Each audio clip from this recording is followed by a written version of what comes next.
અમદાવાદમાં વરસાદ રોકાયાના કલાકો બાદ પણ ભાડજ વિસ્તારમાં હજુ પાણી સુપર સિટીના મુખ્ય માર્ગ પર પાણી ભરાવાથી વાહન ચાલકોને હાલાકી પાણીના નિકાલની કોઈ જ વ્યવસ્થા ન હોવાનો આક્ષેપ મુખ્ય માર્ગ પર જ પાણી ભરાઈ રહેતા સ્થાનિકો પરેશાન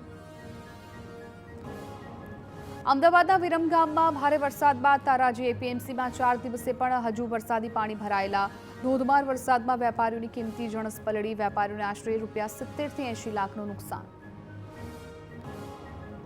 અમદાવાદ જિલ્લામાં ભારે વરસાદને પગલે ધોલેરા બેટમાં ફેરવાયું ભોગાવો નદીના જળસ્તરમાં વધારો થતા અનેક ગામોનો સંપર્ક કપાયો લોકોને સુરક્ષિત સ્થળોએ ખસેડવા માટે કામગીરી હાથ ધરાઈ એનડીઆરએફ પોલીસ અને બચાવ ટીમોએ બોટ મારફતે રેસ્ક્યુ હાથ ધર્યું આનંદપુર બુરાનપુર સહિતના ગામમાં રસ્તાઓ જળમગ્ન બન્યા અનેક રસ્તા બેરિકેડ મૂકી બંધ કરાયા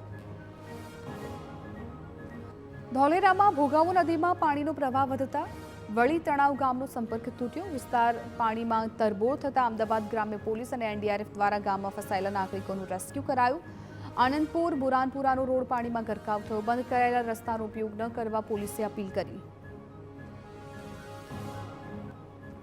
અમદાવાદમાં બોપલની સ્ટર્લિન સોસાયટીમાં મસમોટો ભૂવો પડ્યો ફૂટપાથ પર ભૂવો પડતા બાજુના ઘરનો પણ કેટલોક ભાગ ધસી પડ્યો ઘરની એક વ્યક્તિ પણ ભૂવામાં પડી રસ્તા પર પાણી ભરાયા હતા ત્યારે એકાએક ભૂવો પડ્યો રસ્તા પર એએમસીની પાણીની લાઈન નાખવાની ચાલી રહી છે કામગીરી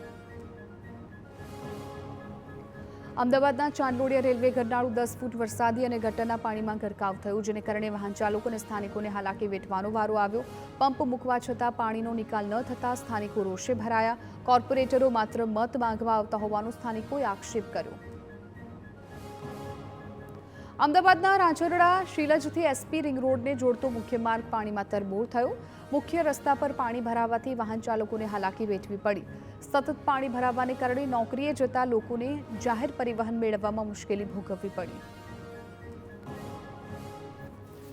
અમદાવાદમાં ડમરૂ સર્કલથી કારગિલ પંપ સુધીના રસ્તા પર ફરી એકવાર પાણી ભરાઈ ગયા દર વર્ષે રસ્તા પર પાણી ભરાવાની સમસ્યાથી લોકો પણ કંટાળ્યા દર વર્ષે પંપ દ્વારા પાણીનો નિકાલ કરવાની પડે છે ફરજ આસપાસની સોસાયટીના રહીશોને અવરજવરમાં મુશ્કેલી વેઠવી પડી દર વર્ષની સમસ્યાથી સ્થાનિકો અને વેપારીઓમાં રોષ ફેલાયો